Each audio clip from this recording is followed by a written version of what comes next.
जय हिंद। आज आज हम लेके आए हैं अकाउंटेंसी, जो 12th के बच्चे लोग का डिमांड था। आज से हम करेंगे अकाउंट्स में क्या करना है और क्या नहीं करना है, और सबको हैप्पी न्यू ईयर। नए साल की शुरुआत नए जोश से करेंगे हम।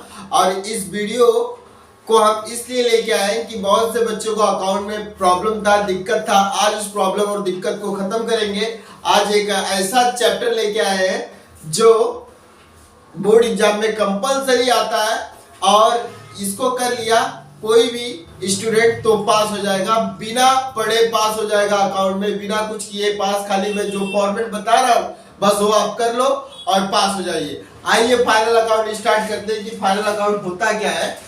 फाइनल अकाउंट में आप लोग को सबसे पहले बताएंगे कि फाइनल अकाउंट क्या होता है।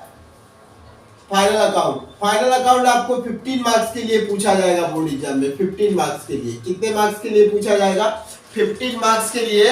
और क्वेश्चन नंबर एंडिंग में आता है, क्वेश्चन नंबर 7 आता है हमेशा। 12th बोर्ड एग्जाम में आपको फाइनल अकाउंट के लिए क्या करना है क्या नहीं करना है, बस ये मैं आप लोग को बताने जा रहा हूँ कि फाइनल अकाउंट में आप लोग खाली पोस्टिंग कर दीजिए, 8 नंबर आपको पोस्टिंग के मिल जाएंगे। आप पोस्टिंग कर दो, 8 नंबर खाली पोस्टिंग का मिल जाएगा। जो बच्चे को कुछ ना आता हो वो भी अकाउंट्स में पास हो सकता है। अब इस वीडियो को ज्यादा से ज्यादा उन बच्चों को शेयर करो और लाइक करो जो बच्चे अकाउंट में कमजोर है। अब उनको डरने की जरूरत नहीं, अब ये वीडियो हमने ला दिया है और इस वीडियो के माध्यम से हर एक बच्चा अकाउंट में पास हो सकता है। तो आइए जो मैं बता रहा हूँ वही कर लो, आराम से पास हो जाओगे। तो सबसे पहले फाइनल अकाउंट में मैं बताना चाहूंगा थोड़ा बेसिक नॉलेज। फाइनल अकाउंट क्या होता है? अब कोई भी कंपनी जब बिजनेस स्टार्ट करती है तो 3 प्रोसीजर्स रहते हैं उसका। ट्रेडिंग अकाउंट, और दूसरा होता है प्रॉफिट एंड लॉस अकाउंट, और लास्ट वन होता है बैलेंस शीट्स होता है। लास्ट वन होता है बैलेंस शीट्स। अब ट्रेडिंग अकाउंट क्या होता है? ट्रेडिंग अकाउंट को अपन फैक्ट्री मानते हैं। कोई भी बिजनेस जब कोई भी कंपनी स्टार्ट करती है तो उसके 3 चीजें ये बहुत इंपॉर्टेंट होता है। फैक्ट्री होता है, एक ऑफिस होता है, और एक उसका बैलेंस शीट में असेट्स कितने हैं, लायबिलिटीज कितने हैं, ये होता है। तो ट्रेडिंग अकाउंट को अपन क्या मानते हैं? फैक्ट्री मानते हैं। ट्रेडिंग अकाउंट को अपन क्या मानते हैं? फैक्ट्री मानते हैं। बार बार बोल रहा हूँ, ट्रेडिंग अकाउंट को फैक्ट्री, और प्रॉफिट एंड लॉस अकाउंट को अपन ऑफिस मानते हैं। क्या मानते हैं? ऑफिस मानते हैं। और balance sheet is a statement. Balance sheet क्या होता है? कि स्टेटमेंट होता है कंपनी का क्या फाइनेंशियल पोजीशन से वो दिखाने के लिए बैलेंस शीट को प्रिपेयर किया जाता है। तो बैलेंस शीट में 2 चीज होते हैं, एक असेट्स होता है और एक लायबिलिटीज होता है। एक असेट्स और लायबिलिटीज होता है। तो ये हम दिखाएंगे। अब एक एक करके हम गो थ्रू करेंगे कि देखिए इसका फॉर्मेट कैसे बनता है। वो फॉर्मेट जान लो, बस अकाउंट्स अपने आप आ जाएगा। फॉर्मेट आपको रट्टाफाई करने की जरूरत नहीं। जो फॉर्मेट मैं बता रहा हूँ वही फॉर्मेट आप एग्जाम में आंख बंद करके लिख दीजिए और आपको 8 नंबर आराम से मिल जाएंगे पोस्टिंग के। मैं आप लोग को बताऊंगा आप क्या करना है। देखिए सबसे पहले आपको ट्रेडिंग अकाउंट पे फोकस करना है। ट्रेडिंग अकाउंट पे फोकस करेंगे। ट्रेडिंग अकाउंट क्या होता है? अब ट्रेडिंग अकाउंट का सबसे पहले ट्रेडिंग अकाउंट बनता है। अकाउंट बोल दिया हूं मैं, अकाउंट बोल रहा हूं। तो अकाउंट के कंपलसरी कितने साइड्स होते हैं? अकाउंट के कंपलसरी 2 साइड्स होते हैं। पहले फॉर्मेट देखेंगे अपन, छोटा फॉर्मेट बता रहा हूं आप लोग को। सबसे पहले एक होता है, कभी भी ट्रेडिंग अकाउंट में 2 साइड करना है आपको, 2 साइड करना पड़ेगा आपको। एक इनर कॉलम, एक आउटर कॉलम। एक इनर कॉलम, एक आउटर कॉलम। एक इनर कॉलम और एक आउटर कॉलम आप लोग को करना है। ये प्रिपेयर कर लो आप लोग, एक इनर एक आउटर। ये फॉर्मेट है अकाउंट्स का।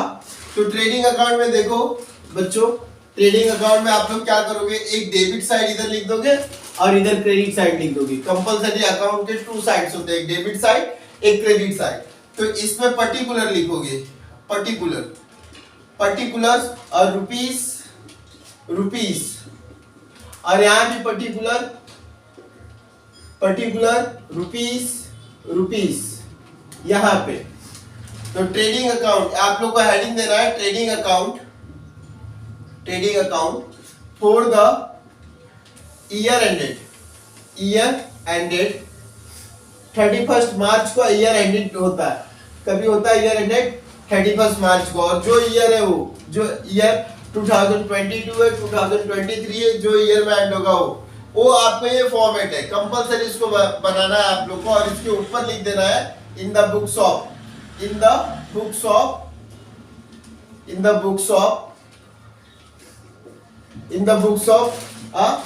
मैसेज, जो भी कंपनी के पार्टनरशिप का नाम रहेगा वो आप लोग को लिख देना है। तो ये करना है आप लोग को। इसमें इसका फॉर्मेट देखो, सबसे पहले ट्रेडिंग अकाउंट के डेबिट साइड में टू ओपनिंग स्टॉक लिखते हैं। क्या लिखते हैं? To opening stock. सबसे पहले क्या लिखेंगे? Opening stock. इसका अमाउंट हमेशा आउटर कॉलम में। अमाउंट के लिए मैं कट का साइन यूज कर रहा हूँ, एक्स करके कट का अमाउंट मैं सिंबल दिखा रहा हूं। और ओपनिंग स्टॉक कभी भी ट्रेडिंग अकाउंट के डेबिट में आएगा। ध्यान में रखना, जब ओपनिंग इधर आ गया तो क्लोजिंग कहां पे आएगा? क्लोजिंग क्रेडिट साइड में लिखना, बाय क्लोजिंग स्टॉक। इसका भी अमाउंट आउटर कॉलम में। ये फॉर्मेट हमेशा करना है ट्रेडिंग। देखो फाइनल अकाउंट में ट्रेडिंग अकाउंट का फॉर्मेट ये बनाना है आप लोग को, हमेशा से ये करना है आपको कि ट्रेडिंग अकाउंट के डेबिट साइड में फर्स्ट फॉर्मेट में फर्स्ट चीज क्या लिखना है? To opening stock. और इसके जब ओपनिंग डेबिट में आएगा तो क्लोजिंग कहां पे आएगा? क्रेडिट में आएगा। इतना समझ गया बच्चों आप लोग को? चलो, और दूसरा इफेक्ट इसका, दूसरा क्या करना है आपको? दूसरा कौन सा एंट्री आएगा इसमें? टू परचेस करना है, परचेस लिखना है। परचेस हमेशा इनर कॉलम में। क्यों ऐसा? क्योंकि परचेस पे रिटर्न्स आते हैं। परचेस पे क्या आते हैं? रिटर्न। सपोज करो आपने कोई गुड्स को खरीदा, आपको समझो कि 10,000 का गुड्स आपने लिया, 2,000 का गुड डिफेक्टिव आ गया, तो आप उसको क्या करोगे? कंपनी वाले को रिटर्न करोगे, या जहां से खरीदा उसको रिटर्न करोगे। तो उसमें आप क्या करते हो? Less returns. रिटर्न्स। तो रिटर्न्स को हमेशा ब्रैकेट में रखना है, और जो भी अमाउंट इसका आएगा आउटर में। तो ध्यान में रखना, परचेस कभी भी क्या आएगा? परचेस कभी भी डेबिट में आएगा। ट्रेडिंग के डेबिट में इनर कॉलम में आएगा। दो कॉलम होता है, एक इनर एक आउटर। जिसपे भी एडजस्टमेंट होता है वो इनर कॉलम में आता है, जिसपे एडजस्टमेंट नहीं होता है वो आउटर कॉलम में आता है। आइए फिर इसके बाद ये फॉर्मेट हमेशा आप लोग को मिस नहीं करना है, हमेशा इसको प्रॉपर लिखना है। To opening stock, to purchase, less returns. फिर जब परचेस इधर आया तो सेल्स इसके क्रेडिट साइड में आएगा, सेल्स इसके क्रेडिट साइड में आएगा, बाय सेल्स। परचेस डेबिट में तो सेल्स क्रेडिट में, परचेस डेबिट में तो सेल्स क्रेडिट में। बार बार मैं बोल रहा हूं आप लोग को, इसका भी अमाउंट इनर कॉलम में आएगा, क्योंकि कंपनी ने सेल्स किया, उसको कुछ डिफेक्टिव गुड्स आ गया तो रिटर्न्स कर देगा कंपनी। Less returns. तो रिटर्न्स को भी कहां पे लिखूंगा मैं? इनर कॉलम में। ये हो गया फॉर्मेट। ये फॉर्मेट को हमेशा मिस नहीं करना है। जिस बच्चे को कुछ नहीं आता हो, ये फॉर्मेट हमेशा लर्न कर लो या याद कर लो, ये आपको हमेशा पास करा देगा अकाउंट्स में। बस फिर इसके बाद मैंने आप लोग को स्टार्टिंग में ही बताया था कि ट्रेडिंग अकाउंट को क्या मानते हैं। ट्रेडिंग अकाउंट को अपन फैक्ट्री मानते हैं। तो फैक्ट्री से होने वाले खर्चे इसके डेबिट में, फैक्ट्री में गुड्स आया तो इसके डेबिट में, फैक्ट्री से गुड्स गया तो इसके क्रेडिट साइड में। फैक्ट्री में गुड्स आएगा तो समझो इसमें वेजिस आएगा। वेजिस क्या होता है? जो मजदूर काम करते हैं फैक्ट्री में, उन लोग को पैसे देने पड़ते हैं, तनख्वाह वेतन देने पड़ते हैं, तो उसको वेजिस बोलते हैं। तो फैक्ट्री में हमेशा क्या मिलता है? वेजिस मिलता है। तो वेजिस हमेशा डेबिट साइड में। तो फैक्ट्री रेंट करके आपको बोल दिया, फैक्ट्री अगर कुछ बोल दिया, फैक्ट्री का भाड़ा, रेंट मतलब भाड़ा दे रहा है, तो ये भी डेबिट साइड में आएगा। टू गैस एंड वाटर, कोल, ये सारी चीजें कहां पे यूज होता है? दिमाग लगाना है कि गैस, वाटर, कोल, प्लांट, बड़े बड़े प्लांट, या टू मोटिव पावर,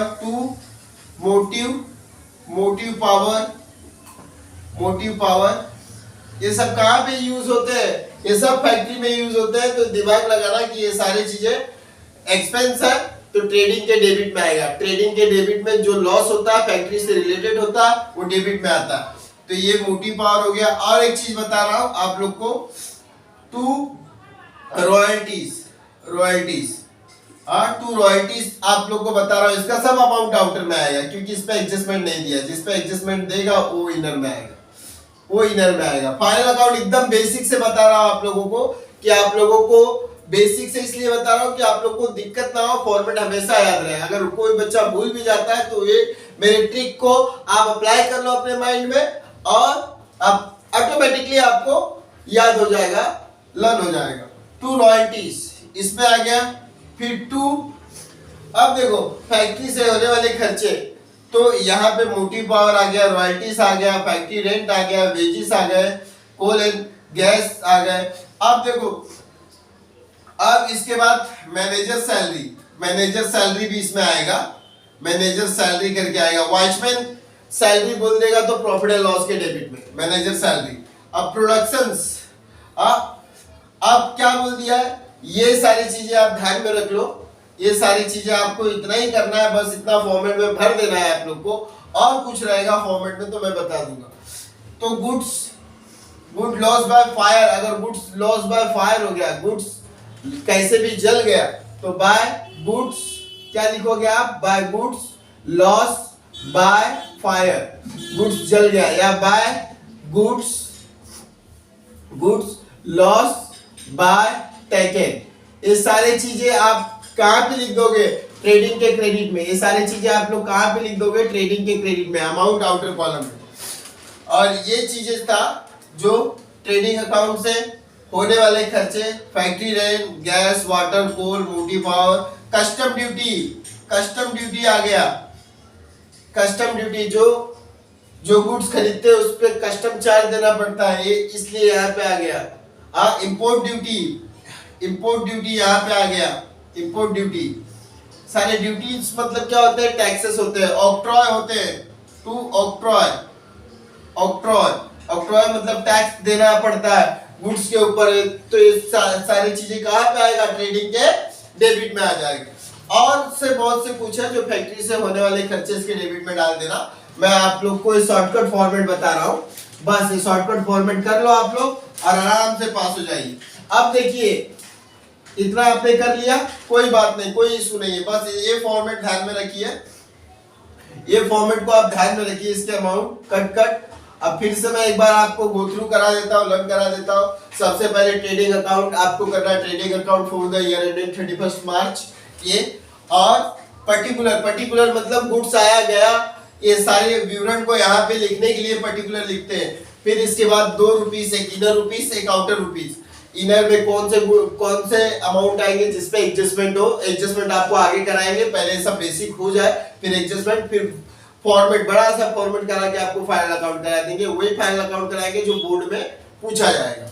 फिर इसके बाद यहाँ भी क्रेडिट साइड में, क्रेडिट में देखो डेबिट में हमेशा टू करके लिखते हैं, डेबिट में हमेशा टू करके लिखते हैं, क्रेडिट में हमेशा बाय करके लिखते हैं, ये भी ध्यान में रखना आप लोग। फैक्ट्री से होने वाले एक्सपेंसेस यहाँ पे, ये फॉर्मेट, ये 3 फॉर्मेट भूलना मत, इसके ये आगे पीछे होगा तो चलेगा, ये आगे पीछे आप लिख सकते हो। ये 3 फॉर्मेट हमेशा टॉप पे ही दिखाना है और ये 2 फॉर्मेट हमेशा टॉप पे ही दिखाना है।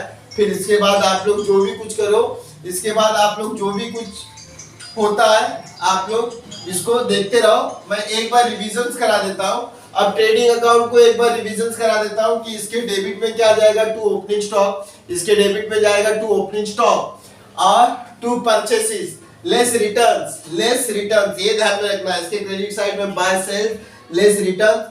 अब ओपनिंग इधर आया डेबिट में तो क्लोजिंग क्रेडिट में जाएगा। फैक्ट्री से होने वाले खर्चे इसके डेबिट में, और फैक्ट्री में गुड्स कैसे भी आया, आग लग गया, जल गया या लॉस हो गया, तो उसके क्रेडिट साइड में by good loss by fire, by good loss by taken. तो अब देखो हम क्या करेंगे, अब हम देखो क्या करेंगे। अब इसका अमाउंट जो सपोज करो इसका अमाउंट ज्यादा है, लेट मी अज्यूम दैट इसका अमाउंट 4 लाख रुपया और इसका अमाउंट 3 लाख रुपया, तो ये 4 लाख वाला ज्यादा है तो दोनों तरफ लिखेंगे, 4 लाख का अमाउंट वाला दोनों तरफ लिखेंगे। और ये 3 लाख 4 लाख में से गया, जो बच गया 1 लाख को राउंड करेंगे और इधर लिखेंगे to gross profit carry down. क्या लिखेंगे, to gross profit carry down. अगर सपोज करो यहाँ पे 4 लाख रहता तो यहाँ पे 3 लाख रहता, तो दोनों साइड में लिखते, तो by gross loss carry down, gross loss carry down अपन लिख देते थे। ये हुआ फाइनल अकाउंट का, ट्रेडिंग अकाउंट का पहला वीडियो। इसमें खाली अपन ने ट्रेडिंग अकाउंट बनाया है, तो ये पार्ट 1 फाइनल अकाउंट का समझ लेना। और पार्ट 2 में अपन क्या करेंगे, पार्ट 2 में अपन प्रॉफिट एंड लॉस अकाउंट के बारे में बताएंगे, प्रॉफिट एंड लॉस अकाउंट, और पार्ट 3 बैलेंस शीट के बारे में बताएंगे। ये पूरे बेसिक्स हो जाने के बाद आपको फाइनल अकाउंट में कैसा क्या करना है, कैसे मार्क्स लाना है, ये बताएंगे। पहले ये फॉर्मेट आप लोग रेडी रखो, और नेक्स्ट वीडियो में हम आपको बताएंगे कि क्या करना है। ये फॉर्मेट आप लोग हमेशा से ध्यान में रखना है। फॉर्मेट आ गया तो आप लोग को फाइनल अकाउंट में आराम से पास हो जाओगे। फॉर्मेट याद कर लो और 8 नंबर खाली पोस्टिंग के ले लो। तो अभी तक के लिए इतना ही। जय हिंद, हैप्पी न्यू ईयर फिर से सभी बच्चों लोगों के लिए। मिलेंगे नेक्स्ट वीडियो में। इसके लिए ज्यादा से ज्यादा इस वीडियो को शेयर करो उन बच्चे लोग को जो अकाउंट में कमजोर हो।